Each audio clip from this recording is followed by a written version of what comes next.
নমো তাস্সা ভগবতো অরহতো সম্মা সম্বুদ্ধস্সা। কিচ্ছু মনুষ্য পটিলাভ কিচ্ছং মচ্ছান জীবিতাং কিচ্ছং সদম্মসাবানাং কিচ্ছু বুদ্ধানাং উপদং দুর্লভ পুরীশ যায় নাচ সভক্ত জায়তি ইয়াত সুজয়াত ধীর তঙ্কুলং সুকমেধতি এতেন সচ্ছবজ্জেন হোতু তে জয়মঙ্গলং তে।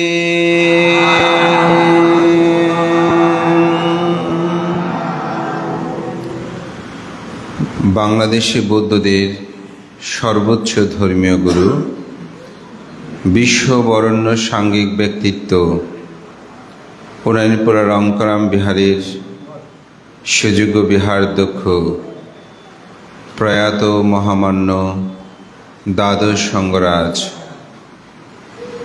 অজ্ঞমহা সদ্ধর্ম জ্যোতিকা ধ্বজ উপাধিতে ভূষিত ত্রিপিটক সাহিত্য চক্রবর্তী এবং বাংলাদেশ সংগ্রাম ভিক্ষু মহাসভার যিনি সভাপতি হিসেবে দায়িত্ব প্রতিপালন করেছেন, পরম পুণ্য পুরুষ পরম শ্রদ্ধেয় ডক্টর ধর্মসেন মহাতের মহোদয়ের ৯৯তম জন্মবার্ষিকী উপলক্ষে আয়োজিত আজকের এই মহতি পূর্ণময় অনুষ্ঠানের পরমারাধ্য মাননীয় সংঘপ্রধান বাংলাদেশ সংগ্রাম ভিক্ষু মহাসভার সুযোগ্য সভাপতি, বহু প্রতিষ্ঠানের প্রতিষ্ঠাতা প্রজ্ঞাসারথী পরম শ্রদ্ধেয় প্রজ্ঞানন্দ মহাতের মহোদয়, প্রধান জ্ঞাতি মহামান্য সংগ্রাজ ভান্তির এই একান্ত শিষ্য সেবক ছিলেন সংগ্রাজ পূর্ণচার ভিক্ষু সংসদের সুযোগ্য সাধারণ সম্পাদক পরম শ্রদ্ধেয় শরণসেন মহস্তবীর মহোদয়, উপস্থিত বাংলাদেশ সংগ্রাজ ভিক্ষু মহাসভার প্রচার ও প্রকাশনা সম্পাদক প্রিয়ভাজন জ্ঞানজিৎ স্তবীর মহোদয়, উপস্থিত তিলকানন্দ মস্তবীর এবং এই বিহারের অধ্যক্ষ বাংলাদেশ সংগ্রাজ ভিক্ষু মহাসভার সুযোগ্য দপ্তর সম্পাদক, আগামী প্রজন্মের একজন তরুণ সাঙ্গিক ব্যক্তিত্ব আমার অত্যন্ত প্রিয়ভাজন রতনানন্দ স্তবীর, জ্ঞানবোধ স্তবীর, আমার পবিত্র ভিক্ষু জীবনের অনন্য একজন শিক্ষাগুরু, আমার পরম হিতৈষী কল্যাণ মিত্র মহামান্য সংগ্রাজ ভান্তির এই শুভ জন্মদিনে ভান্তির প্রূত চরিত্রের প্রতি আমার ব্যক্তিগত পক্ষ থেকে বিনম্র শ্রদ্ধা অর্ঘ্য বন্দনা এবং বাংলাদেশ সংগ্রাজ ভিক্ষু মহাসভার পক্ষ থেকে শ্রদ্ধেয় ভান্তির পারলৌকিক সদ্গতি কামনা করে পুণ্যদান করছি। মহামান্য সংগ্রাজ ভান্তির জীবন এক বর্ণাঢ্যময়। ১৯২৮ সালের আজকের এই দিন ১৭ই জুন তিনি এই মাটিতে জন্মগ্রহণ করেন। এই মাটি অতীব পবিত্রময়। এই মাটিতেই জন্মগ্রহণ করেছেন বহু পুণ্যপুরুষ। তাদের মধ্যে অন্যতম এদেশে থেরবাদ পুনঃপ্রতিষ্ঠায় যিনি অগ্রণীয় ভূমিকা প্রতিপালন করেছেন প্রথম সংগ্রাজ পরম শ্রদ্ধেয় সারমেদ মহস্তবীর মহোদয়। আমরা যদিও সারমেদ মহস্তবীর মহোদয়কে প্রথম সংগ্রাজ হিসেবে জানি এবং তিনি স্বধর্মের গোড়াপত্তন করেন, কিন্তু সেটিকে ব্যাপ্তি করার পিছনে, সেটিকে সবচেয়ে বেশি এই স্বধর্ম প্রচারে কিন্তু অনন্য ভূমিকা রেখেছিলেন সেই পরম পুণ্যপুরুষ আচার্য পুণ্যচার ধর্মদারী চন্দ্রমোহন মস্তবী। এই চন্দ্রমোহন মস্তবীরের যখন সধর্ম প্রচারে তিনি ব্যাপ্ত হয়েছেন, তিনি যেখানে যেতেন সেখানে ধর্মের জোয়ার বের হতো। সপ্তম সঙ্গরাজ অবৈতিষ্য মস্তবীর তিনি 7 বছর বয়সে পুকুরের মধ্যে পড়ে যায়। ওখান থেকে ওনাকে যখন উদ্ধার করে অনেকেই মনে করেছে তিনি মরে গেছেন। তার মাও বলছে ছেলে মৃত। তো বুদ্ধের সম্মুখে গিয়ে এই মৃত সন্তান নিয়ে তিনি প্রার্থনা করছেন, আমার ছেলে যদি জীবিত হয় আমি এই সন্তানকে বুদ্ধ শাসনে দান করব। তো আসলে যেহেতু জলে পড়েছে, পুকুরে পড়েছে, যার কারণে অনেকক্ষণ নড়াচড়া এসে করতে করতে সাধারণত মানুষরা যেরকম করে বাঁচানোর চেষ্টা করে, উনি বুদ্ধের কাছে দ্রুত গিয়ে প্রার্থনা করে ফিরে আস্তে আস্তে ছেলের যেন প্রাণ ফিরে আসলো। তো তিনি এই সন্তানকে বুদ্ধ শাসনে দান করেছেন, কিন্তু তিনি দীর্ঘদিন ছিলেন না। কিছুদিন পরে তিনি চিবর ত্যাগ করে চলে আসেন। কিন্তু আচার্য পুণ্যচার ধর্মধারী চন্দ্রমোহন মহস্তবীর যখন সমগ্র বাংলাদেশে সধর্ম প্রচারে তিনি দিক বিদিক ছুটে চলছেন, তার জয় কীর্তন দেখে সপ্তম সঙ্গরাজ অবৈতিষ্য মহস্তবীর আবার তিনি প্রব্রজ ধর্মে দীক্ষা গ্রহণ করে, এবং তার জীবন কিভাবে অতিবাহিত হয়েছে আর তো বলতে হবে না। তো এই জন্য পুণ্যচার ধর্মধারী চন্দ্রমোহন মহস্তবীরের জীবনাদর্শনে রাঙ্গুনিয়া এসে ভগবান চন্দ্র মহস্তবীর যিনি সিদ্ধ পুরুষ, ওনারই কিন্তু শিষ্য। এইভাবে বহুভাবে আমাদের এই সধর্ম বিকাশে এটি ব্যপ্ত হয়েছেন, এবং এই পুণ্যপুরুষের জন্ম হচ্ছে এই উন্নয়নপুরা গ্রাম। এখানেই জন্মগ্রহণ করতেন সধর্ম এবং শিক্ষা বিস্তারে যিনি অনন্য ভূমিকা প্রতিপালন করেছেন, সেই পরম পুণ্যপুরুষ কৃপাচরণ মস্তবীর মহোদয়। আজকে যে ধর্মাঙ্কুর বিহার, এটি কিন্তু প্রথম সেখানে গিয়েছিলেন আচার্য পুণ্যচার ধর্মধারী চন্দ্রমোহন মহস্তবীর।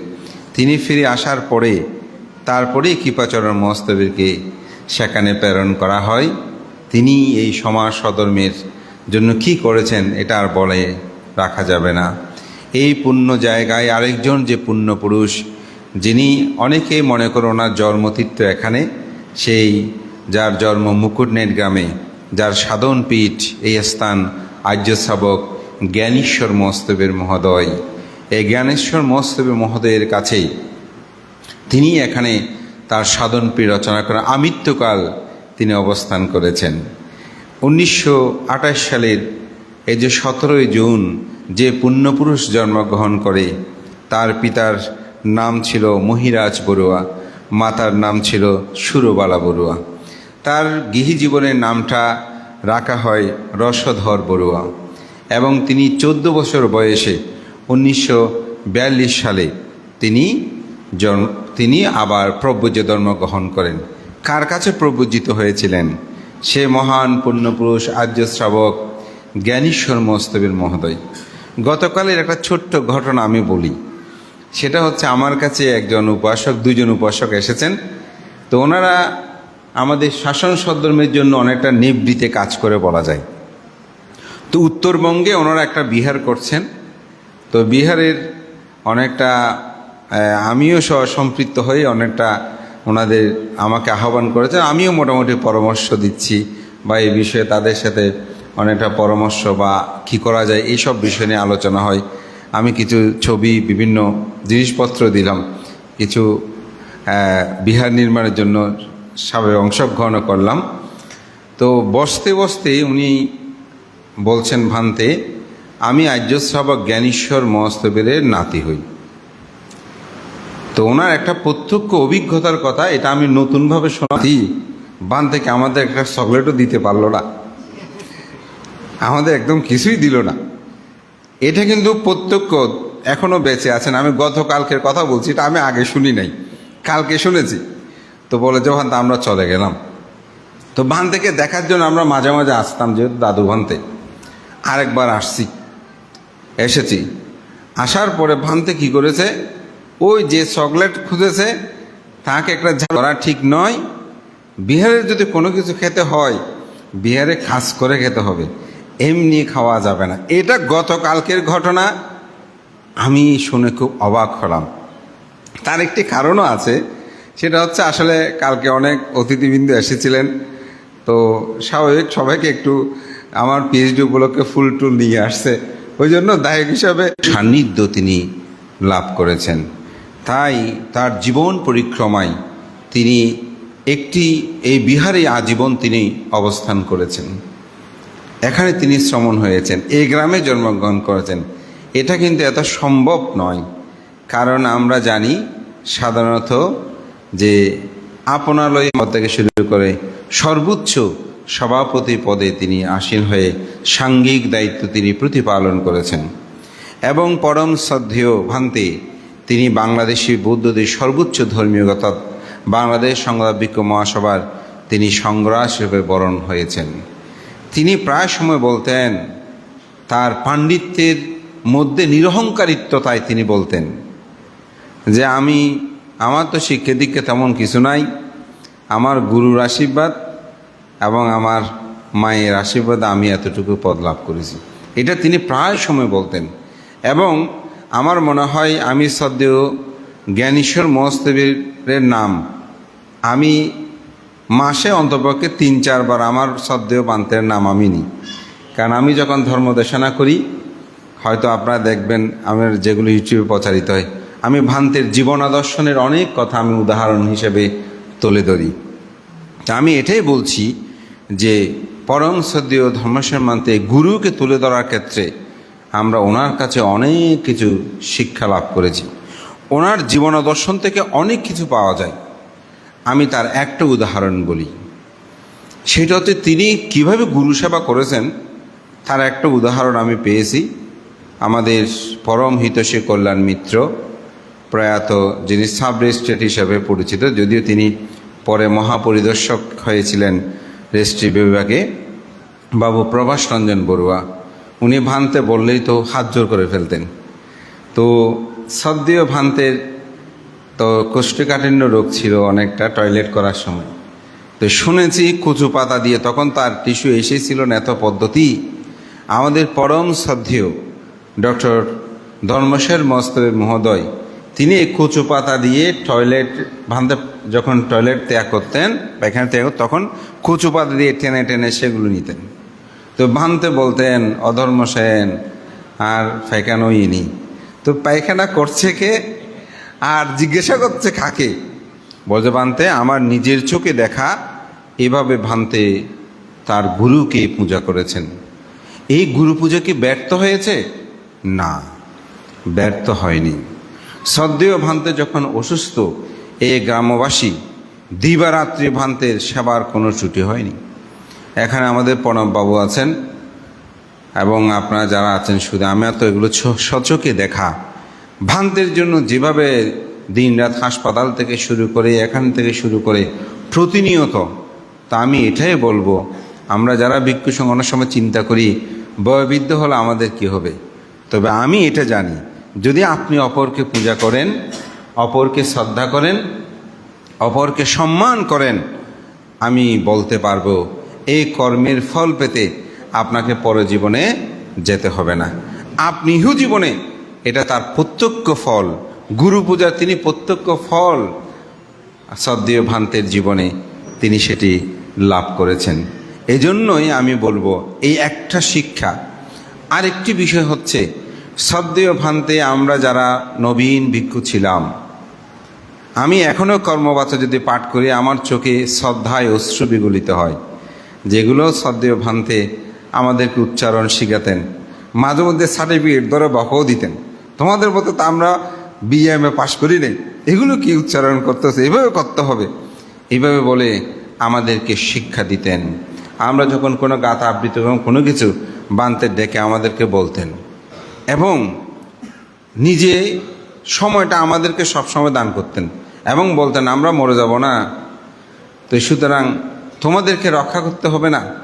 এরকমভাবে শ্রদ্ধেয় ভান্তে আমরা যারা নবীন ভিক্ষু ছিলাম আমাদেরকে শিক্ষা দিতেন। আমি চাঁদগাঁও থাকলেও আমি তো আসলে খুব শিক্ষা অনুরাগী ছিলাম, যেটা সত্য।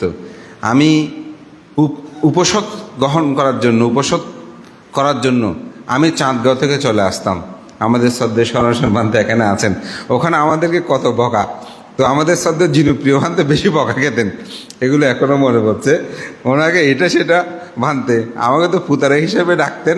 মোটামুটি আমাকে কিছুটা বকা দেওয়ার সময় একটু চিন্তা করলেও আমাদের জনপ্রিয় ভান্তেকে স্নেহ করে তিনি আমাদেরকে এই শিক্ষাগুলো এভাবে করতে হয়, এই পুণ্যাচার সীমালয়েই আসলে আমি উপসদ কিভাবে করতে হয় এটা আমি ভান্তের কাছ থেকে শিক্ষা লাভ করেছি। আজকে যে আমরা কথা বলছি, সাংগঠনিক কাজ করছি, আমি মনে করি এগুলো শ্রদ্ধেয় ভান্তের অসীম আশীর্বাদ আমাদের শিরে বর্ষিত হয়েছে। তো আমি মনে করি এরকম পুণ্যবান মহান পুণ্য সত্তার জন্ম আমাদের সমাজ সধর্মের জন্য একটি অন্যতম। ওনারা যুগে যুগে কালে কালে এসব মহাপুরুষ বেশি জন্ম নেয় না। আমি মনে করি শতাব্দীতে এরকম কয়েকজনের মাত্র আবির্ভাব হয়, এবং এই আবির্ভাব হওয়ার জায়গাটাও সেরকম লাগে। শ্রদ্ধেয় ভান্তের জন্মজয়ন্তী এবং ভান্তের অন্ত্যেষ্টিক্রিয়ার অনুষ্ঠান এগুলো এখনও আমাদের স্মৃতিপথে দীপ্তমান। তো এই গ্রামবাসী সেভাবেই সঙ্গের পূজা করেছেন, এবং অনেক জায়গাতে এরকম মৃত্যুবার্ষিকী হয় না, জন্মবার্ষিকীর কথা কি বলবো।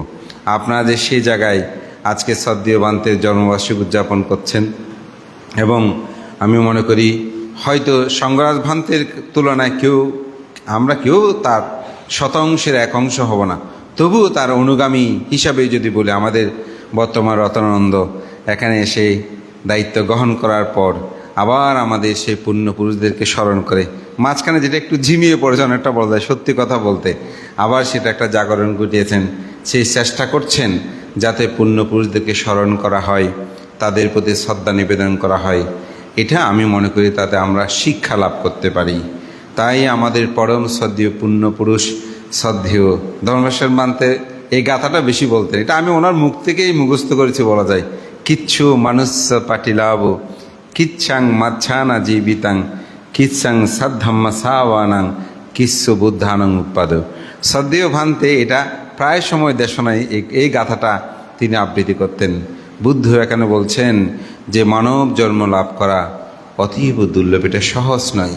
এই জীবনটাকে সুশৃঙ্খলভাবে অতিবাহিত করা এটা অনেক কঠিন। এই জন্য বলছে জীবনটাও দেবে এতে বিপদ সংকুলন, এবং বুদ্ধের আবির্ভাব জগতে সহজ নয়, সদ্ধর্ম শ্রবণ এত সোজা বিষয় নয়। এই যে শ্রদ্ধেয় ভান্তের জন্ম, আমি মনে করি এরকম পুণ্যবান সত্তার আবির্ভাবে এ সমাজ সধর্মের ব্যাপ্তিতা হয়। তো আজকে সে শ্রদ্ধেয় ভান্তের ভান্তে সেরকম একজন পুণ্যবান সত্তা, দুর্লভ পুরুষোত্তম হওয়ার পথের যাত্রী, যার কারণে তিনি আমাদের কাছে এখনও স্মরণীয়, বরণীয়। অতি সম্প্রতি আমাদের বাংলাদেশ সংগ্রাম ভিক্ষু মহাসমাজ অফিস আমরা উদ্বোধন করলাম। তো সেখানে আমাদের এই পর্যন্ত 13 জন সংঘরাজ, তাদের ছবিগুলো দিচ্ছিলাম, ভান্তের ছবি ওখানে সংযুক্ত করছিলাম। তো এখানেও ইতিহাসে তিনি অমরত্ব লাভ করেছেন। যতদিন বৌদ্ধ সমাজ থাকবে, বুদ্ধের শাসন থাকবে, আমাদের সাথে 20টা বছর আমার অতি কাছে থাকার সৌভাগ্য হয়েছে, তার আশীর্বাদ লাভ করার সৌভাগ্য হয়েছে। এরকম সন্তুষ্টি পরায়ণ আমি বলি ভিক্ষুদায়ক খুবই অভাব। আমরা অনেকেই বলি লোভ, এই সে। আমার জীবন পথে ওনার থেকে আমি একটা শিক্ষা লাভ করেছি। এটা আমি ভিক্ষু সংঘদের এখানে আছেন, যদিও এটা এখানে বলো, তবু আমি বলছি যে অনেক সময় দানীয় জিনিস যখন দেয়, তো ভিক্ষু বেশি হলে অনেকেই কী করে, দানীয় জিনিস আমাকে দিও না, আমাকে টাকাটা দাও। আমার নবীন ভিক্ষু জীবনে আমি লক্ষ্য করলাম শ্রদ্ধেয় ভান্তে কোনো দিন এই কথা বলে নাই। কোনো দিন ভান্তে হয়তো লেখাপড়া গরিবের একখানা দগ হই, আর এমনি দানীয় জিনিস দাও। আমি ওনার কাছ থেকে এই শিক্ষাটা লাভ করেছি যে জিনিসের প্রতি কোনো আকর্ষণ নাই, আমাকে দাও, আমাকে দিও না। এটা আরেকটা কারণ আছে, সেটা আমি এখানে বলতে পারবো না। কেন আমি ভান্তেকে লক্ষ্য করলাম, কারণ আরেক জায়গায় আরেকজন সঙ্গ প্রদানের আচরণ দেখে আমি চিন্তা করলাম যে আমাদের সঙ্গ প্রদানটা কেমন, যার কারণে আমি এই জিনিসগুলো খুব লক্ষ্য করতাম। আমি দেখেছি তিনি না। বন্দনা জানি, আপনাদের সকলের প্রতি কৃতজ্ঞতা জানাচ্ছি। বিশেষ করে রতনানন্দ আমাকে বলছেন ভান্তে এরকম, তা আমিও উপস্থিত হতে পেরে, ভান্তেকে বন্দনা যেতে পেরে আমিও খুব আনন্দ উপলব্ধি করছি।